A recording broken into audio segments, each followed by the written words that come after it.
નમસ્કાર, સિદ્ધુને સેટ જોવાની શરૂઆત આપ કરી ચૂક્યા છો। સિદ્ધુને સેટમાં આપણે બે બાબતે ચર્ચા કરીશું અને વિગતવાર વાત કરીશું અને આ બંને બાબતો આપની સાથે જોડાયેલી છે। પહેલો મુદ્દો છે રાજકીય પક્ષો ગુનાહિત પ્રવૃત્તિ ધરાવનાર લોકોને પોતાના પક્ષમાં સ્થાન આપે છે, તેમને છાવરે છે અને છતાં પણ તે બેફામ રીતે કાળી કમાણી કરતા હોય છે ને તેમને ક્યાંય પણ રોકવામાં ટોકવામાં આવતા નથી અને જ્યારે તેમનું પાપ સામે આવે છે પછી કહેવામાં આવે છે કે આ તો પહેલા અમારા પક્ષમાં હતા અથવા તો આ તો બીજા લોકો સાથે સંકળાયેલા છે, અમારે તેમની સાથે કંઈ લેવા દેવા નથી, પરંતુ લેવા દેવા છે।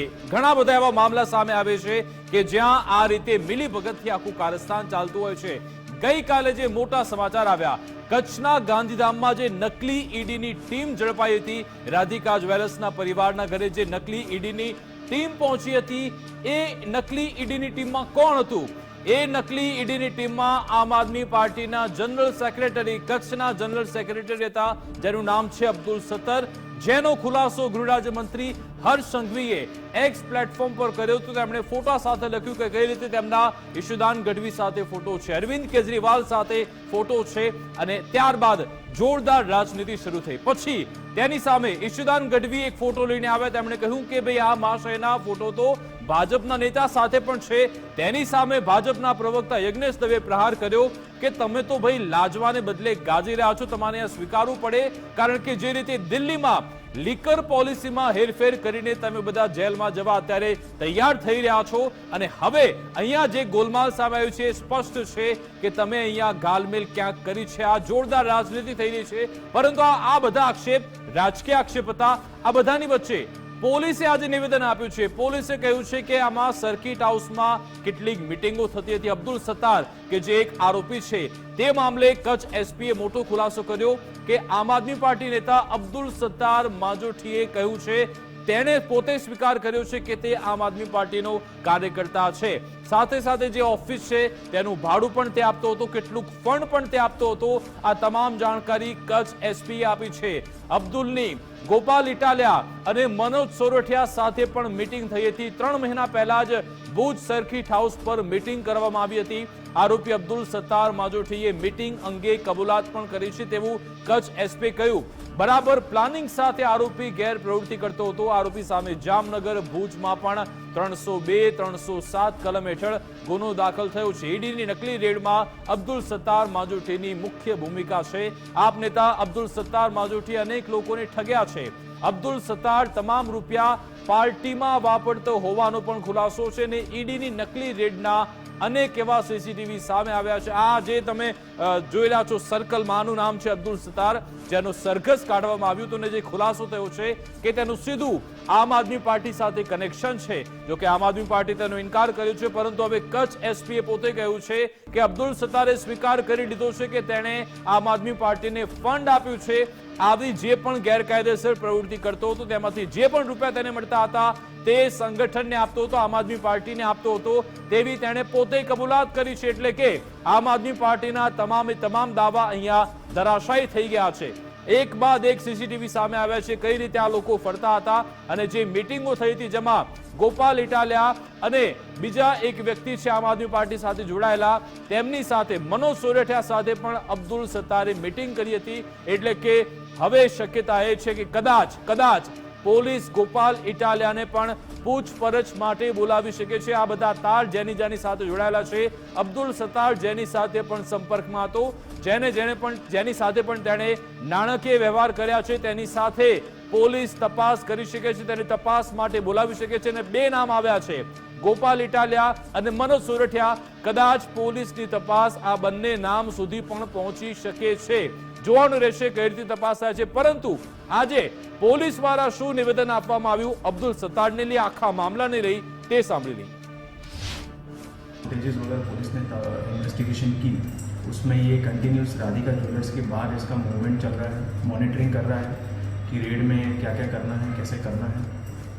और साथ में जो ये अब्दुल सत्तार मांझोठी है जो कि आम आदमी पार्टी का कार्यकर है, उसका एक पुराना गुनाहित इतिहास भी जो है इसमें पुलिस द्वारा पता लगाया गया है, जिसमें जामनगर और भुज में उसके विरुद्ध में भारतीय दंड संहिता की धारा 307 और धारा 302 के अंतर्गत गुने दाखिल है। अब्दुल सत्तार ने ये भी बताया है कि थोड़े टाइम पहले 2-3 महीने पहले उसकी भुज में सर्किट हाउस पे गोपाल इटालिया और मनोज सोरेटा के साथ मीटिंग हुई थी और जो ओवरऑल ये पूरी प्रवृत्ति और पूरी एक्टिविटीज़ करता था उसमें कैसे जो है इसका गैर लाभ लिया जाए इस बाबत में उसकी पूरी प्लानिंग चल रही थी। और साथ साथ में ओवरऑल जो ये सभी ईडी की रेड में जो नकली ये पूरी जो रेड फ्रेम हुई उसमें जो आरोपी थे उनके अलग अलग जो पुरानी एक्टिविटीज़ थी ये सभी एक्टिविटीज़ के बारे में भी पुलिस का तपास इसमें चालू है और ख़ास करके जो पूरा मनी ट्रेल है उसकी भी इन्वेस्टिगेशन आयोग द्वारा की जा रही है। તો આપે સાંભળ્યું, અહીંયાના પોલીસ અધિકારી પોતે કહી રહ્યા છે કે આ વ્યક્તિ અબ્દુલ સત્તાર તેણે આ બધી નાણાકીય વ્યવહાર તેણે પોતે કરેલા છે અને તે પાર્ટીમાં ફંડ આપતો હતો, તે ત્યાંનું કાર્યાલયનું ભાડું પણ ભરતો હતો અને સાથે સાથે આ તમામ લોકો સાથે મીટિંગ પણ કરી છે તેવી સ્પષ્ટ વિગતો અહીંયા મળી આવે છે। 3 મહિના અગાઉ તેણે ભુજ સર્કિટ હાઉસ પર મીટિંગ કરી હતી। હવે સવાલ એ છે કે અબ્દુલ સત્તાર આવી ગેરકાયદેસર પ્રવૃત્તિ કેટલા સમયથી કરતો હતો?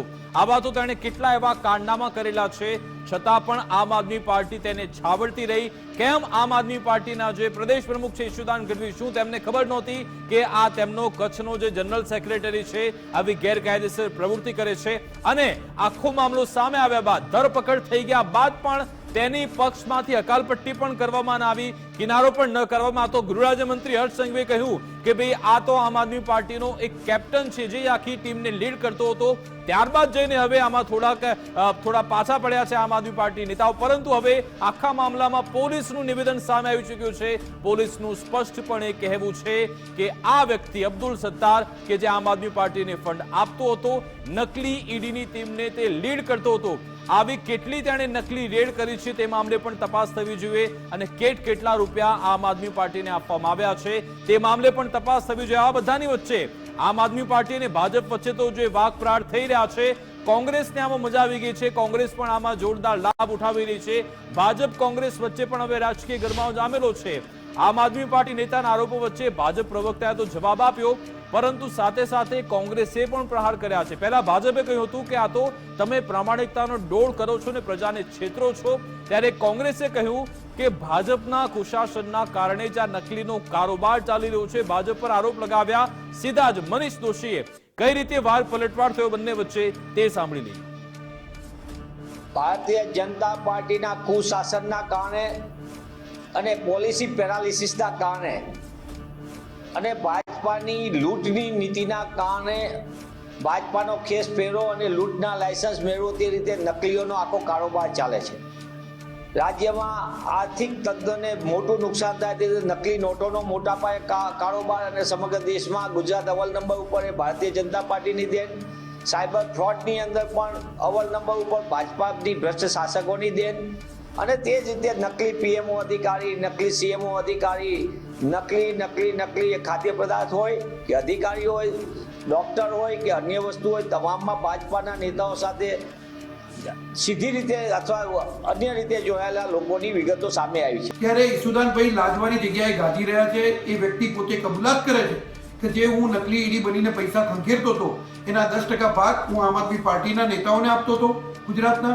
સાથે સાથે એને પોલીસ નિવેદનમાં એ પણ લખાવ્યું છે કે હું કચ્છની જે આમ આદમી પાર્ટીનું કાર્યાલય છે એ કાર્યાલયનું ભાડું અને કાર્યાલયનો તમામ ખર્ચો એ અબ્દુલ સત્તાર જે આ ગુનેગાર છે પોતે ભોગવતો હતો એવું એને પોલીસ નિવેદનમાં પોતે જાતે કબૂલ કર્યું છે। એટલે મારે ઈશુદાનભાઈને એ પૂછવાનું કે તમારા દિલ્હીના નેતાઓ જે પ્રમાણે લીકરનો ગોટાળો કરી અને એમાં ભાગ બટાઈ કરતા હતા અને એની અંદર પણ કોર્ટમાં પુરવાર થઈને સજા ભોગવી રહ્યા છે અને મુખ્યમંત્રી પણ અત્યારે પદભ્રષ્ટ થઈ ગયા છે ત્યાંના, એ જ પ્રમાણે તમે અહીંના નેતાઓ પણ એ જ માર્ગે જઈ રહ્યા છો। સારું છે કે પ્રજા તમને સત્તા નથી આપતી, સારું છે કે પ્રજા તમને કોઈ નેતૃત્વ નથી આપતી, નહીં તો ગુજરાતના અને ભારતના પૈસાની તમે શું હાલત કરો એ તો આખી દુનિયા જાણે છે। માત્ર પ્રમાણિકતાનો ડોળ કરવો અને પછી પ્રજાને છેતરવા અને છેતર્યા પછી લાજવાની જગ્યાએ ગાજવું એ આમ આદમી પાર્ટીના નેતાઓની ફિતરત રહી છે।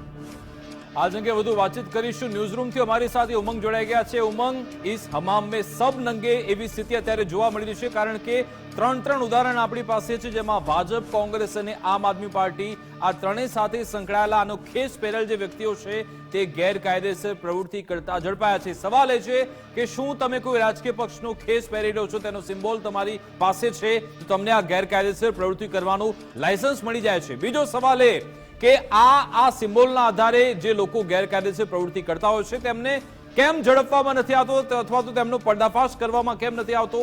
ક્યાંક આંખ મીચામણા થઈ રહ્યા છે રાજકીય પક્ષો તરફથી જ?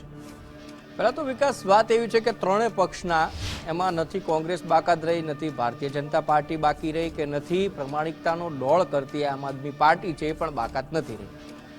જેના પણ કોઈ પણ કાર્યકર્તાઓ આ રીતે પકડાય એટલે રાહ જોતા હોય છે કે સામેવાળી પાર્ટીનો કોઈ કાર્યકર્તા કોઈ એવા બનાવમાં સંડોવણી એની સામે આવે તો આપણે ખુલ્લીને સામે આવીએ. આ જે ઘટના આવી ઈડી એટલે કે ખૂબ મોટી ઘટના કહેવાય કે એક પાર્ટી સાથે સંકળાયેલો એક હોદ્દા ઉપર બેઠેલો વ્યક્તિ, અત્યારે ભલે આમ આદમી પાર્ટી એવું કહેતી હોય કે અમે બળતરફ કરી દીધા છે, એમને પદ ઉપરથી મોકૂફ કરી દીધા છે કે પદ એમનું છોડાવી દીધું છે, બધી જ વાત સાચી છે. એ પછી ભૂપેન્દ્રસિંહ ઝાલાની વાત આપણે કરીએ તો એ પણ વાત સાચી છે કે ભાઈ એમના પણ મંત્રીઓ સાથેના ફોટા આવ્યા હતા, એમના મંત્રીના જે દીકરા છે એમણે પણ ક્યાંક ટ્રસ્ટમાં પોતે ભાગીદાર હોય એવી વાત આવી રહી છે. કોંગ્રેસની વાત કરીએ તો કોંગ્રેસના પણ ડોક્ટર સેલમાં જોડાયેલા હતા, પૂર્વ પ્રમુખ રહી ચૂકેલા કે જે બોગસ ડિગ્રી કાંડની અંદર તેમનું નામ સામે આવે.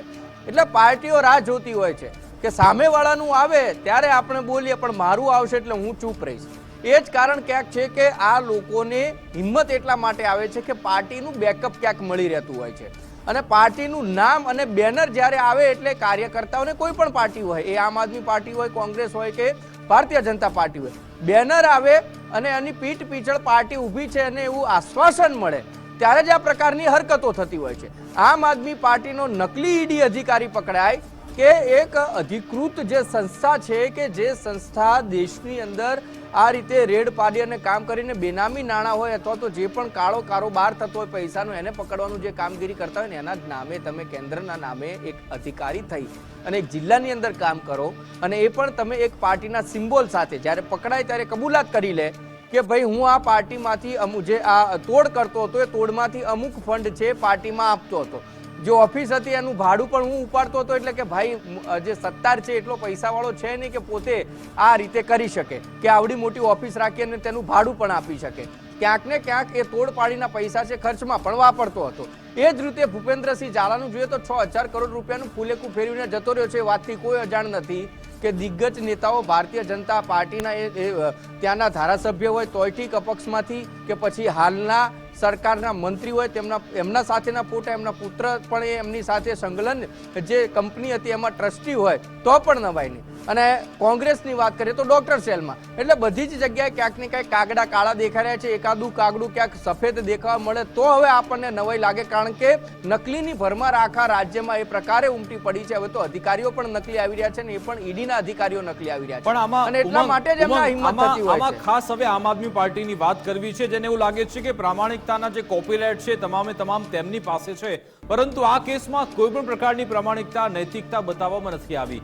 અબ્દુલ સત્તાર કે જે આ નકલી ઈડી કેસમાં આરોપી બનેલો છે, પોલીસનું કહેવું છે કે તેણે પોતે સ્વીકાર કર્યો છે કે તે પાર્ટીને ફંડ આપતો હતો, છતાં પણ આમ આદમી પાર્ટી તે જાતે સ્વીકારતી નથી કે હા અમારાથી ભૂલ થઈ ગઈ, અમારી પાર્ટીમાં ઓ વ્યક્તિ હતો ને હવે તેમને હટાવીશું, ભૂતકાળ ભવિષ્યમાં એવું નહીં થાય, અમે એવું ધ્યાન રાખીશું. પરંતુ એક પણ એવું નૈતિકતા અથવા તો એવું સ્વીકાર ભાવ ક્યાંય પણ આમ આદમી પાર્ટીના એક પણ નેતામાં જોવા નથી મળ્યો. તે સામે ચાલીને ભાજપ અને કોંગ્રેસને સવાલ પૂછી રહ્યા છે. ના જ થાય ને, એનું કારણ છે કે ભાઈ આ તો હવે ઘર કા ભેદી લંકા જાય એવી વાત છે. અને એ જ પરિસ્થિતિ ઊભી થાય આમ આદમી પાર્ટીમાં કે અમે જે કરીએ છીએ અત્યાર સુધી કોઈને ખબર નથી, આ તો ભાઈ પકડાઈ ગયો, ના પકડાયો હોત તો વિકાસ તમે સમજો કે જે રીતે ભારતીય જનતા પાર્ટીના મુખ્ય પ્રવક્તા મીડિયા સેલના યજ્ઞેશભાઈનું કહેવું છે કે જે દિલ્હીના સીએમ પદભ્રષ્ટ થઈ ગયા એમના પણ ઉપર પણ જે આરોપો લાગ્યા હતા ને એટલા માટે જે મુખ્યમંત્રી પદથી પદભ્રષ્ટ થયા. હવે એ જ કારણો ક્યાંક આમાં પણ હોઈ શકે. અને હવે એથી વિશેષ વાત કરીએ તો આ સત્તારે જે એક પછી એક પત્તા ખોલવાના ચાલુ કર્યા છે આમ આદમી પાર્ટીના, એટલે સકંજો છે એ પ્રદેશના જે મોટા નેતાઓ છે એમના પણ નામ આવી રહ્યા છે સામે, એની પર પૂછપરછ થાય તો પણ નવાય નહીં, કે જેમાં ગોપાલ ઇટાલિયાનું નામ આવી રહ્યું છે, મનોજ સોરઠિયાનું નામ આવી રહ્યું છે, ભુજની અંદર થયેલી મિટિંગો એના સીસીટીવી આ બધું જ સામે આવી રહ્યું છે. અને કઈ બહુ મોડા નથી થઈ કે બહુ એનો ભૂતકાળ નથી થયો કે 1-2 વર્ષ પહેલા મળ્યા હોય કે 8-9 મહિના પહેલા મળ્યા, 2 મહિના પહેલાની જ વાત છે. એટલે મિટિંગો કેમ થઈ હતી, શેના માટે થઈ હતી, ક્યારે પદભ્રષ્ટ થયા, બધી વાત નક્કી થાય છે. અને આમ આદમી પાર્ટી જે પ્રમાણિકતાનું ડોળ કરે છે કે ભાઈ અમે આમ કરી નાખીશું તેમ કરી નાખીશું, તમારી જ પાર્ટીનો એક પદાધિકારી ભલે તમે બરતરફ કરી દીધો પણ હતો તો તમારી જ પાર્ટીનો ને, એ તમારા જ પાર્ટીના મુખ્ય અધ્યક્ષ અરવિંદ કેજરીવાલ છે તેમની સાથે ખેસ પહેરેલો ફોટો, અહીંના પ્રદેશ અધ્યક્ષ સાથે ખેસ પહેરેલો ફોટો, પૂર્વ અધ્યક્ષ જે ગોપાલ ઇટાલિયા છે રહી ચૂક્યા છે એમની સાથે પણ ફોટો, એટલે તમામ લોકો સાથે એમના ફોટા પણ જોવા મળે છે. અને લાજવાને બદલે ગાજવાનું કામ છે આમ આદમી પાર્ટી કરી રહી છે. સ્વીકારી લેવું જોઈએ આમ આદમી પાર્ટીએ કે ના ભાઈ અમારો હતો, અમારા ત્યાં થયું છે એમ, પણ એ નહીં સ્વીકારે, કારણ કે આ બધા હવે પૂછપરછ થશે ત્યારે આથી પણ મોટા ઘટસ્ફોટ થશે, એમાં કોઈ પણ નવાઈ નથી. વિકાસ બિલકુલ, એ સ્વીકારી લે તો પછી જનતા પણ કદાચ તમને માફ કરી લે, પરંતુ જો નહીં સ્વીકારો તો પછી જનતા કેવી રીતે જવાબ આપે છે તમને ખબર જ છે. આભાર ઉમંગ, અમારી સાથે જોડાવા બદલ, વાતચીત કરવા બદલ.